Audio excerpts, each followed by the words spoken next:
భారత మాజీ ఉప ప్రధాని డాక్టర్ బాబు జగజ్జీవన్ రామ్ జయంతిని గాజువాక తెలుగుదేశం పార్టీ కార్యాలయంలో ఘనంగా నిర్వహించారు. ఈ కార్యక్రమానికి ముఖ్య అతిథిగా రాష్ట్ర తెలుగుదేశం పార్టీ అధ్యక్షుడు గాజువాక ఎమ్మెల్యే పల్లా శ్రీనివాసరావు పాల్గొని ఆయన చిత్రపటానికి పూలమాలలు వేసి నివాళులర్పించాడు. ఈ సందర్భంగా పల్లా శ్రీనివాసరావు మాట్లాడుతూ డాక్టర్ బాబు జగజ్జీవన్ రామ్ నేటి తరానికి ఆదర్శప్రాయుడని అన్నారు. అణగారిన వర్గాలకు సామాజిక న్యాయం అందించేందుకు, సమానత్వం స్థాపించేందుకు ఆయన చేసిన కృషి చిరస్మరణీయమని కొనియాడారు. స్వాతంత్ర సమరయోధుడిగా, రాజకీయ నాయకుడిగా, పరిపాలనా దక్షుడిగా దేశానికి ఎంతో సేవలందించారని అన్నారు. ఈ కార్యక్రమంలో టీడీపీ రాష్ట్ర కార్యదర్శి పుచ్చా విజయకుమార్, ప్రసాదుల శ్రీనివాస్, శివప్రసాద్, చెరుకూరి నాగేశ్వరరావు తదితర నాయకులు, కార్యకర్తలు పాల్గొన్నారు. నాయకులు పాల్తేరు పెంటారావు గారిని మాట్లాడవలసిందిగా మనం చేస్తున్నాం.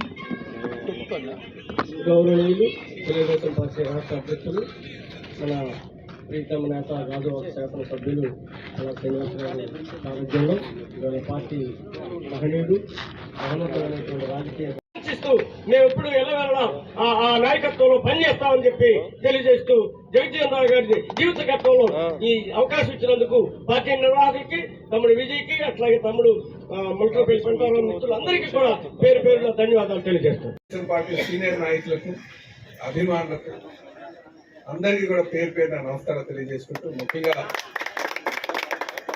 సోదరులు విజయ్ గారికి, సోమనాయుడు గారికి, అలాగే పెంటారావు గారికి, శివప్రసాద్ గారికి, ముత్యాల గారికి, వెంకటరావు గారికి, సోదరిమణి రత్నం గారికి,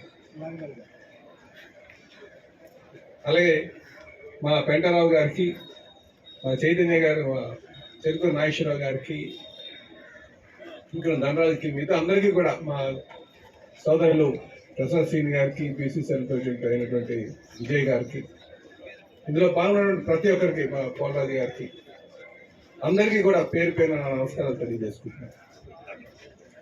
సోదరులారా, మనం బాబు జగజ్జీవన్ రామ్ గారి యొక్క ఆలోచన కానీ తీసుకుంటే,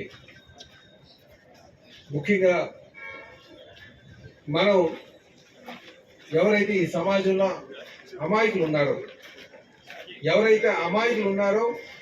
వారి మీద పెత్తనం చేయడానికి తెలివైన చూస్తూ ఉంటారు. ఈ సమాజం స్థాపించాలి అంటే రాజ్యాంగాన్ని మనం ఏర్పాటు చేసుకోవడంతో పాటు రాజ్యాంగాన్ని అమలుపరిచే విధంగా ముందు నడిపించేటువంటి నాయకత్వం కావాలని వారు చెప్పడం జరిగింది. అంబేద్కర్ గారు ఈ సమాజాన్ని సమాజం చేయాలంటే ఒక రాజ్యాంగం కావాలి, ఆ రాజ్యాంగం ద్వారా మనం సాధించగలం, అందులో అందరికీ న్యాయం జరిగేటట్టుగా పొందుపరచాలి అని ఆయన ఆలోచన చేస్తే, దాన్ని అమలు పరచడానికి రాజకీయ నాయకులు కావాలి, ఆ చైతన్యం కావాలి, రావాలి.